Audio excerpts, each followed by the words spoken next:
Hello everyone, welcome to my channel Commerce Queries.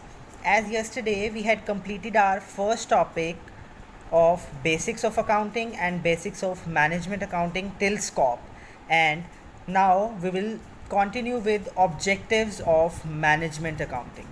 Objective means what to achieve through the management accounting. मतलब management accounting से हमें क्या achieve हो सकता है. सबसे पहले decision making. It means management accounting हमारी हेल्प करती है for a better decision making. मतलब हमने इन फ्यूचर अपने बिज़नेस की एफिशिएंसी को इंक्रीज़ करने के लिए, अपने बिज़नेस को और अच्छा रन करने के लिए जो डिसीजंस लेने हैं उसमें मैनेजमेंट अकाउंटिंग हमारी मदद करती है. Second, planning. It means plan करना, कोई भी चीज़ को प्लान करना. किसी भी चीज़ को हम करते हैं सबसे पहले हम उसकी प्लानिंग करते हैं. तो मैनेजमेंट अकाउंटिंग एक बेस प्लान तैयार करती है जिसके थ्रू हम फ्यूचर की एक्टिविटीज़ को रन कर सकते हैं. Third, controlling business operations. जितने भी बिजनेस ऑपरेशंस चल रहे हैं उनको कंट्रोल करने में मैनेजमेंट अकाउंटिंग हमारी हेल्प करती है. जैसे कि कोई भी कॉस्ट है किसी रिसोर्स की, उसको हमने कम करना है, उसको हमने ज़्यादा करना है, या जितने भी अदर ऑपरेशंस एक्टिविटी हैं उनको कंट्रोल करने में मैनेजमेंट अकाउंटिंग हमारी हेल्प करती है. हर चीज़ को ऑर्गेनाइज करने में मैनेजमेंट अकाउंटिंग हेल्पफुल होती है.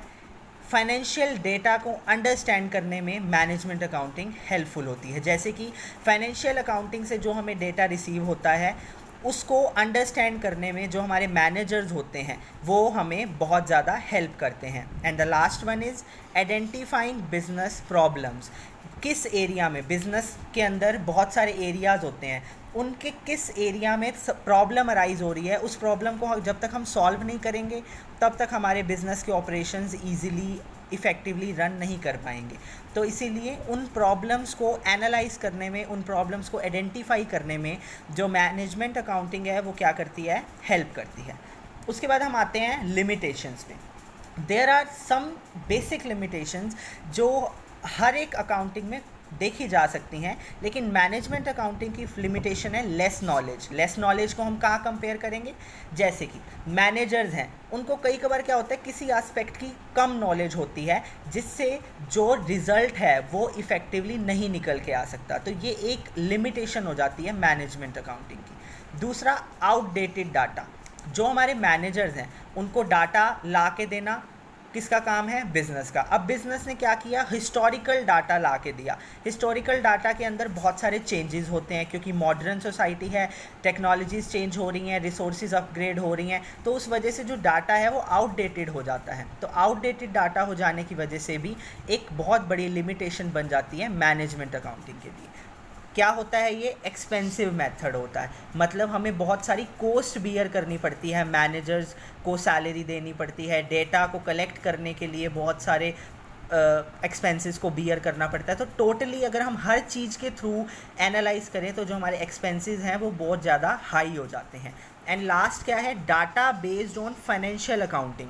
इट मीन्स जो भी डाटा है वो फाइनेंशियल अकाउंटिंग से जब हम लेके आते हैं उसमें अगर कोई मिस्टेक हो गई तो इन फ्यूचर वो हमें रिज़ल्ट भी क्या देगा, फेक देगा या क्या देगा, गलत देगा. तो इसी वजह से जो डाटा होता है वो फाइनेंशियल अकाउंटिंग से बेस्ड होता है, और फाइनेंशियल अकाउंटिंग से बेस्ड होने के बाद जो डेटा होता है वो क्या हो जाता है, आउटडेटेड हो जाता है, या फिर जो डेटा क्या है, गलत हो जाता है. अब हम बात करते हैं इम्पॉर्टेंस की. अभी हमने पीछे बात करी ऑब्जेक्टिव्स की, बात करी लिमिटेशंस की. अब हम बात करते हैं किसकी, इम्पॉर्टेंस की. सबसे पहले फोरकास्ट द फ्यूचर. मैंने आपको कल भी ये बात बोली थी कि फ्यूचर को फोरकास्ट करने में जो हमारी मैनेजमेंट अकाउंटिंग है वो मदद करती है. मतलब क्या होती है, फॉरवर्ड लुकिंग होती है. फ्यूचर में जो एक्टिविटीज़ होने वाली हैं उनको हमें पहले ही बता देती है. मेक और बाय डिसीज़न में हेल्प करती है. मेक और बाय डिसीज़न का मीनिंग होता है कि आपको सामान खुद बनाना है या आपको सामान बाहर से लेना है. इट मीन्स कई बार कंपनी को खुद बनाने में बेनिफिट होता है, कई बार कंपनी को बाहर से लेने में बेनिफिट होता है. तो दोनों में से जहाँ कंपनी को कॉस्ट कम पड़ रही होगी, जहाँ कंपनी को बेनिफिट होगा, वो डिसीज़न कंपनी लेगी. तो उसके लिए भी मैनेजमेंट अकाउंटिंग क्या होती है, हेल्पफुल होती है. हमारे कैश फ्लो को फोरकास्ट करती है कि कैश कितना आया कितना गया. हमारी परफॉर्मेंस में जो वेरिएंसेस आते हैं, ये वेरिएंस टर्म मैं आपको आगे इजीली एक्सप्लेन करूँगा, अच्छे से इसके ऊपर हम बात करेंगे, लेकिन मैं आपको थोड़ा सा बताऊँ तो वेरिएंस का मतलब होता है डिफरेंस, कि स्टैंडर्ड और एक्चुअल के अंदर जो डिफरेंस आया है उसको अंडरस्टैंड करने में मैनेजमेंट अकाउंटिंग हेल्प करती है। आपके रेट ऑफ रिटर्न के ऊपर मैनेजमेंट अकाउंटिंग क्या करती है, हेल्प करती है, उसको एनालाइज करती है कि आपके बिजनेस का कितना रेट ऑफ रिटर्न है, मतलब आपने कितना इन्वेस्ट किया और उससे कितना आपको रिटर्न इन फ्यूचर मिलेगा। आप कंट्रोल करती है किसको, कोस्ट फैक्टर को। सबसे मेन पॉइंट है कोस्ट फैक्टर को कंट्रोल करना। अगर एक बिज़नेस इफ़ेक्टिवली रन कर रहा है तो सिर्फ किस वजह से, कोस्ट की वजह से। अगर कोस्ट ज़्यादा बियर करेगा तो प्रॉफिट कम अर्न करेगा, तो इसलिए उसको कंट्रोल करना बहुत इंपॉर्टेंट है।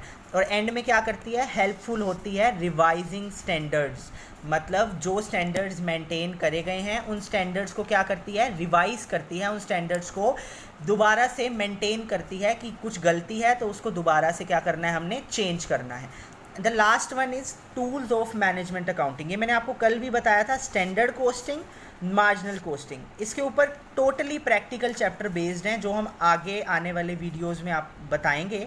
अभी स्टैंडर्ड कोस्टिंग और मार्जिनल कोस्टिंग आप ये देखिए कि ये टूल्स हैं किसके, मैनेजमेंट अकाउंटिंग के। एंड एट लास्ट मैं कंक्लूड करता हूँ कि मैनेजमेंट अकाउंटिंग बिज़नेस की एफिशिएंसी को इंक्रीज़ करती है, बिज़नेस की परफॉर्मेंस को इंक्रीज़ करती है, और स्पेशली बिज़नेस के फ्यूचर को प्रिडिक्ट करती है कि आने वाले टाइम में जो बिज़नेस है वो कैसे रन करेगा, कितना प्रॉफिट अर्न करेगा, क्या कॉस्ट आएगी, रिसोर्सेज के ऊपर कितना पैसा लगेगा। तो thank you, keep watching, subscribe my channel and don't forget to press the bell button. Thank you.